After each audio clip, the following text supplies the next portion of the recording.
So, Matt, welcome to the Filmmakers Podcast. Thank you. Great to have you with us to talk all things filmmaking and, of course, your new film, The Fantastic Four First Steps. Can I just say, we managed to see the previews. Absolutely loved what you've done with it so far. We've only seen 20 minutes, bear in mind, but so far, so good. Oh, thank you. It was heartwarming, it was charming, it was fun, and of course, it had all the action and spectacle that you'd expect from a Marvel film. And a great idea to sort of embed it in this 60s origin story. Fantastic. I just guess when you first came to the project, did you get this sense that it was like, here's the keys, standalone film, make it really distinctive? Or did you feel it was more about putting it within a kind of family maybe, or it was about kind of, in terms of those two, did you feel that you were being directed in one area or another in terms of who holds the keys to the kingdom? Yes. Yeah. No, I mean, wonderful thing about Marvel is they're very free, and they're excited about filmmakers bringing what they can bring to the storytelling. And I felt that when I did WandaVision with them, and it was an opportunity to come in and do something similar here. I mean, obviously, it's Marvel's first family. They were created in the 60s. They launched the Silver Age of comics, and they were such a radical idea when they were created in the 60s. This is a first comic book about a real family where the superheroes also happen to be husband and wife and best friend and brother and sister. And this was such a bold and revolutionary idea that it saved the company. The company was going out of business. They probably had a few issues left, and they decided to bet everything on this family. And so that was a big part of it, was just dealing with the Mount Rushmore characters of the Storm Richards family and bringing them to life in the best possible way. Putting it was a chance to honor their origins. They were created in the space race. They were created in that time of JFK optimism when everyone was looking to the stars. And I thought, well, great, let's just make them the Apollo 11 astronauts. Let's imagine a 60s where Buzz Aldrin and Neil Armstrong are Sue Storm and Reed Richards. And so that was how we sort of settled on that idea. But we also wanted to put them in a different Earth, right? We wanted to put them in a different universe where there were no other superheroes. And that was one thing that Marvel was very encouraging of. They were like, great, you don't have to have any other characters. Don't have to connect with anyone else. You can make up their own thing. And then I wouldn't have to answer a million questions like, where were they when Thanos came? They were doing their own thing in a different universe, completely unaware of it, right? And so that was the joy of it. And that was also, the challenge of it, was just to try to bring this family to life.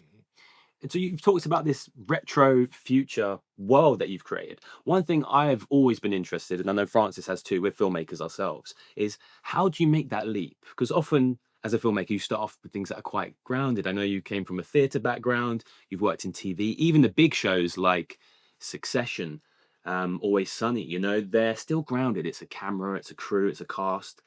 It may be a cool location, but how do you make the leap to suddenly jumping into creating these full-blown worlds and universes with VFX and completely unique and original landscapes?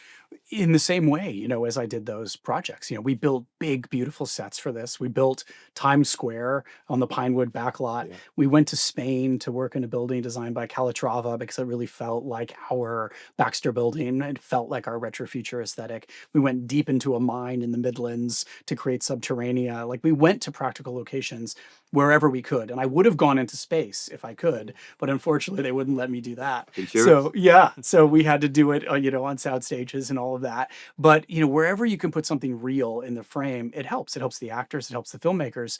I learned that working on Game of Thrones. If you have as much practical stuff in the foreground and the midground, you can put a dragon behind it and everyone believes it.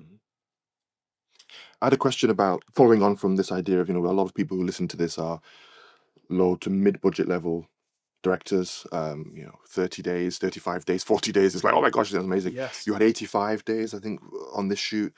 It sounds like a dream, but on one hand, it could be quite fatiguing, maybe 30, 40 days in, the energy goes, or is it the case that, too much is never enough? You always want to have another 10 or 15 days. Do you find 85 days was a midway lag, or was it you wanted more and more and more? You never have enough time.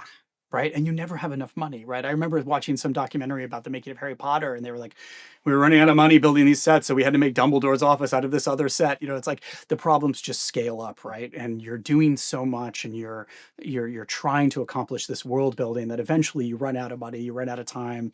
Everything takes time, and when you're doing visual effects, or you're doing space, or you're doing zero gravity, and you have people in wires, like everything just takes longer, right? So it scales up. You never feel like you have enough time. And I think, whether it's 40 days or 85 days or 100 days or whatever it is, you approach it like a marathon, right? You get ready, you focus, and you take each moment as a moment comes, try to do the best job with that particular scene, that moment in that scene, and then just go home that night and prepare for the next day. And eventually you're done. So on that note, like 85 days is a marathon, as you've said. It's tough. You always want more time. But it's an incredible amount of pressure to suddenly be at the helm of this huge, beloved franchise. How do you deal with that pressure? Is there any tips or advice you could give to our filmmakers at home when they're going through a tough time on set, difficult times? Hire great people. I had a wonderful, wonderful crew. Everyone on this worked so hard, from the cinematographer Jess Hall and his team, Kazra Farhani, our production designer, is a visionary, everyone who worked for him, down to the prop master Ty and Jilly, our set decorator. Everyone killed themselves, hair and makeup, you name it. Alex Byrne, our costume designer, genius, our visual effects supervisor, Scott Stockdike. Everyone cared so much about this movie that they were working 23 out of 24 hours a day to try to make it 7 days a week. It was a big job. And so for me, I could only work as hard as I can work, and appreciate that everyone else was working as hard as they were working. But that's how you do it, right? You build it as a team, right? That's what it is. It's a family. This is a movie about a family, and the only way you make it is by having a family. That's a great answer. So surround yourselves with strong people and they can push you through.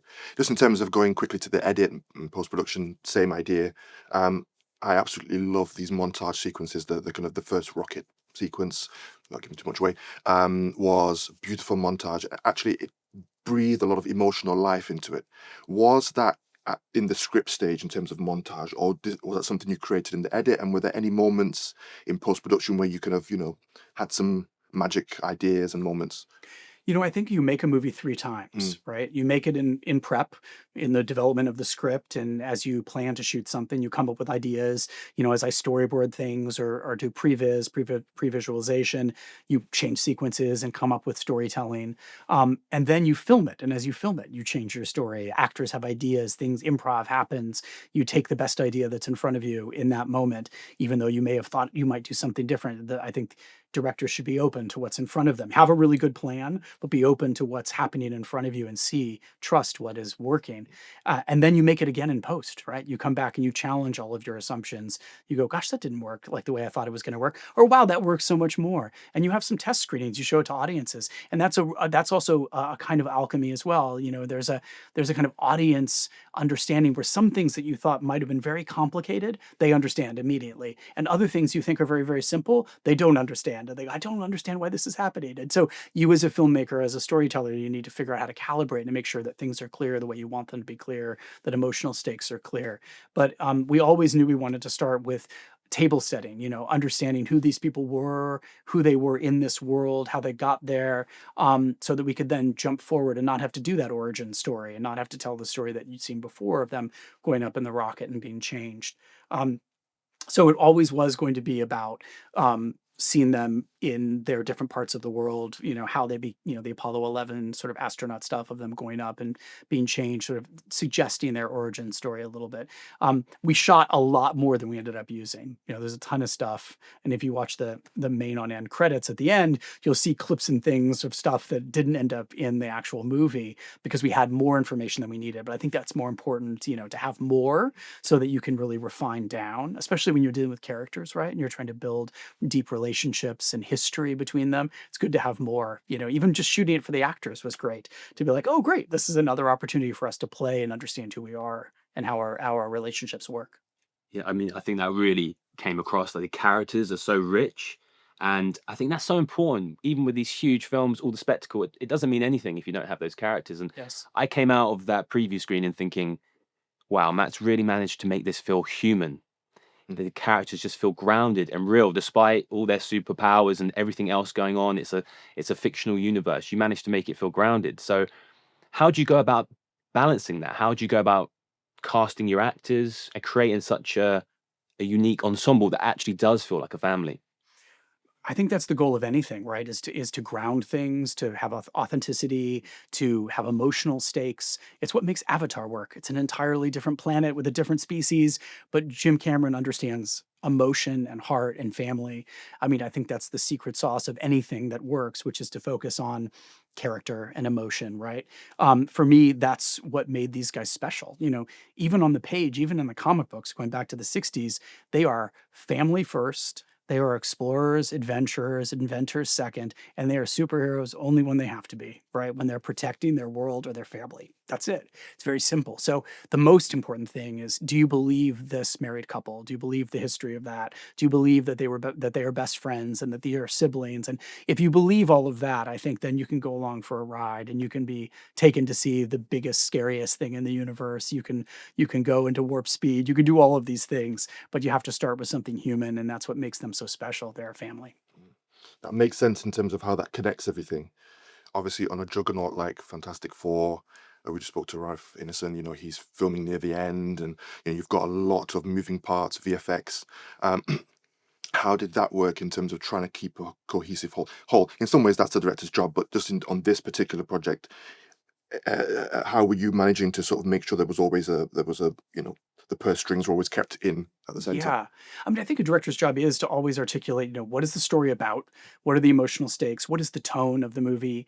So that then all of the ideas that you have from this wonderful group of people helping you make it are all ideas that are adding to that central core spine that the story you're trying to tell, the tone you're trying to go for. And then everything is additive. I think if a director doesn't articulate that, then you start to get lots of different ideas that don't seem to be making the same movie. So you want to basically focus everybody so they all know what the end goal is, and then you get wonderful things to help build that story in every single department. But big part for us was doing something authentic. We wanted to build sets. We wanted to put ourselves in real environments. We went to locations in Spain. We went to locations in mines in the Midlands. We built giant Times Square backlots at Pinewood. We did everything we could to kind of ground it so that, there were very few blue screens on set and you didn't have to look at tennis balls to imagine things. But occasionally, we had real fantastic cars and real Herbie robots and Ralph Einstein in an incredible Galactus outfit. The more real you can have it, the better. When Julia Garner showed up to play Shalabal for the first time, she was in front of 500 period extras, background artists, in a Times Square backlot in front of the Fantastic Four and a real Fantastic car on a 40-foot tall scissor lift with a big booming microphone and speakers everywhere announcing to the world that, their time was over and they had been marked for death. The only thing that was missing was that she wasn't silver, but everything else was there. And I think that made a huge difference for everyone, me as a filmmaker and for all the people in the scene, all the actors. Yeah. Talking of actors, how do you go about creating such a fantastic ensemble? I mean, it's such a well-known story. I'm sure there's lots of people that would die to play these roles. How did you create such a unique ensemble in this film? They're such important characters to me. I love these characters. I have since I was a kid. So I wanted to do right by them as characters, by Jack Kirby and Stan Lee, who created them. And so it was really about just going and trying to find individuals who felt like they had the natural fit for each character, that also were amazing actors. I always think you can never go wrong getting the best actor in the world because you want them to be Swiss Army knives. You want them to be capable of any emotion. You want them to have incredible range. And I have 4 actors in the leads here who have incredible range and can do anything. I guess when I watched it, there were, this is a movie, it fits within a Parthenon, and also you're harking back to 60s, and I thought a little bit of The Incredibles came to mind, Apollo 13, Sure. lovely shot like Interstellar. Were you conscious of external, especially filmic references? Was that something that was strong to you, or were you trying to ignore all that and just keep your head down? Oh no, yeah. I mean, I think you want to build on what's come before. I was looking at comic books. I was looking at the way that the Fantastic Four have changed decade by decade. They've been handed off from one amazing writer artist team to another for years now, 60 plus years. So I looked a lot at that, but also at film. I looked at a lot of movies made in the 60s. But ultimately, I came down to this phrase, which became a kind of governing principle, which is where Kirby meets Kubrick. Because we were doing this 60s retro future idea, and 2001 is the perfect retro future movie, imagining what the future will look like from the 60s. And so we wanted to capture that spirit. But, influenced by a lot of movies. So you mentioned a lot of them, Interstellar and Apollo 13. There's an Apollo 11 documentary that IMAX made, or that was in IMAX, for the anniversary a few years ago. That's just stunning. That was a huge influence. Apollo 13, you mentioned, but also, yeah, The Incredibles is a great movie. Love The Incredibles. Which is of course based in some part on the Fantastic Four as well. So it's all part of this continuum of storytelling. How do these characters get interpreted by comic book writers and filmmakers generation by generation? They take themselves, they filter themselves and their personal experiences, and try to make how do these characters make sense in the real world to you right now as a filmmaker. Yeah, I kind of was getting Jetsons meets Blade Runner vibes. I just love the aesthetic that you created. You know what it is? It's the future that I would have hoped for that we live in. Obviously, now we're in the future. We've got AI, and we are in the modern world. But this was what people really imagined the future would look like. In the 60s they were. I mean, that's where Tomorrowland comes from. That's where the Disney monorail comes from, and so this is, it's a coming home. I used the Disney monorail song from the 60s in the movie, for when Herbie is baby proofing the house. It was intentional to kind of connect to that. The World's Fair in 1964, like imagining what the future would be. We sort of thought, well, let's take that World's Fair that was in New York and let's just make the whole city the World's Fair. Yeah. This idea, I think a lot of times, other filmmakers even and other civilians don't realize some of the choices that the director's responsible for in terms of the whole film. Tricky question, but can you think of one or two specific choices that you brought? I mean, one of them, as you said before, physical, practical. That's Yes. obviously a very directorial choice to make things you can touch and feel. Yes. Were there other visual motifs or little funny things you designed that you're quite proud of that you brought to this, that you feel that you were happy with? It's hard to count them up now, because you spend up to 3 years working on this, and I put my whole heart and soul into every second of it. It's from little things like you say, to big things. I think I bring, I'm a dad, I'm a husband, and I think those are the biggest things. Obviously, I bring an emotional sense to it for sure in terms of wanting the best for my daughter and being afraid, of having parental anxiety about all the things that can go wrong, from tripping to growing up, and what is she going to do and where's she going to go. And that's a big theme in the movie too, which is this idea of, you know, they were cosmically altered, should they have children? What's going to happen to them? Will their child be healthy? What's their future? Is it fair to bring a child into the most famous family in the world? What's it like? They live in a glass building, they live in a fishbowl. Is this going to be okay for the child? All of those things that I think parents have that we worry about, is a big part of the film. But just family, I have a brother, and, that sibling relationship is so important to Johnny and Sue. I have couple of good friends in my life that, feel like Ben and Reed and their tight relationship.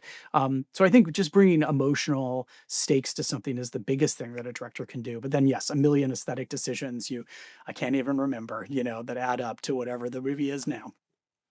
Where's something that our filmmakers at home, that a lot of them are dreaming to direct a Marvel film one day? What's something that they wouldn't expect necessarily when you get into that fortunate position?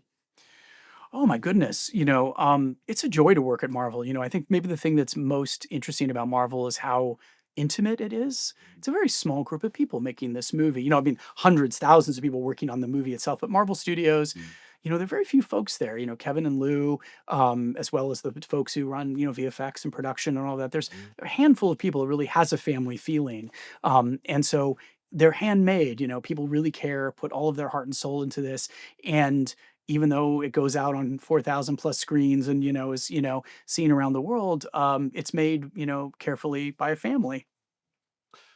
I got another random question. The ensemble nature of it, lots of different characters, lots of different casts. We hear a lot about how, maybe certain actors have different approaches and different desires and needs. Any examples of, having to take maybe slightly different approaches with different actors, and the interest in that, and, how that kind of added to the je ne sais quoi of the movie? Yeah, I mean, every actor is different in their process, whether they're very well trained or whether they come having learned their trade by instinct. Um, and as a director, you just kind of figure out how to work with each actor, hopefully to kind of help bring out the best in them and support them. I was an actor for years. I had, you know, 20 years of hitting marks and being on the other side of a camera. So I definitely have a ton of empathy for that process.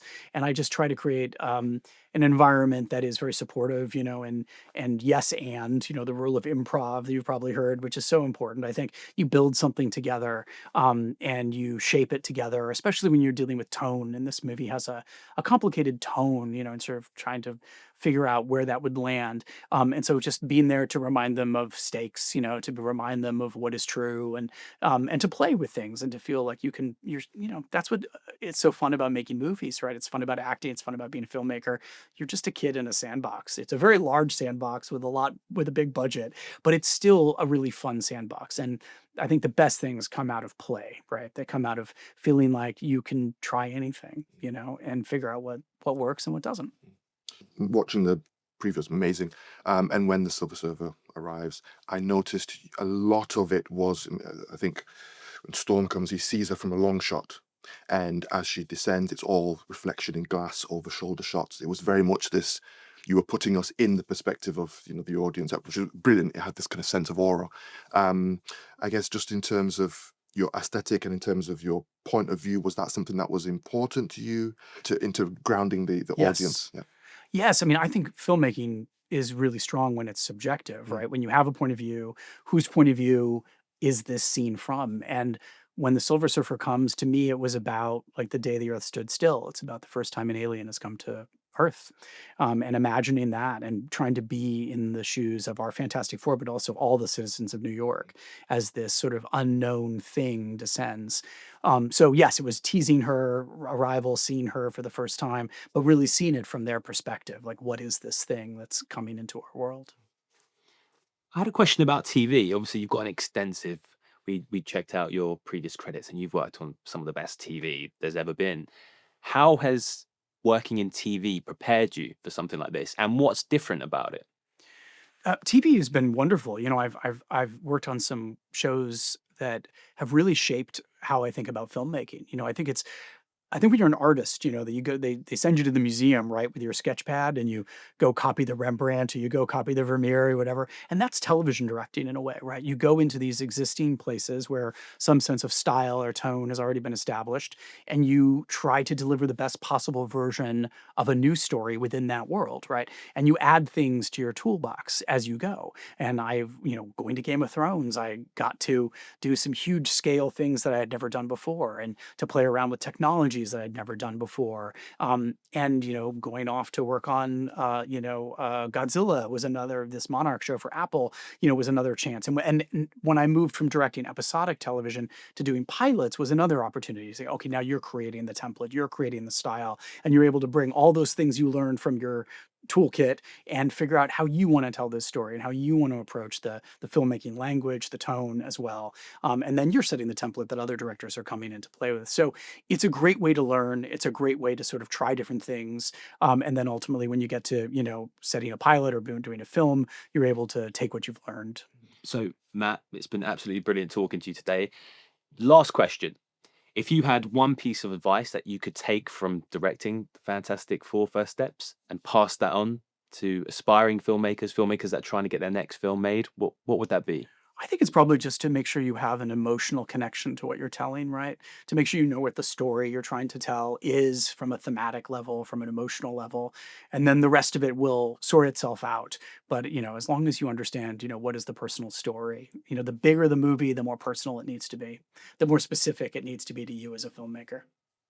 Love that. That's a lovely answer. Yeah. Thank you so much, Thank Matt. you, Look guys. forward to seeing the entire film. Yes, thank you very much. Yeah, Yes. awesome.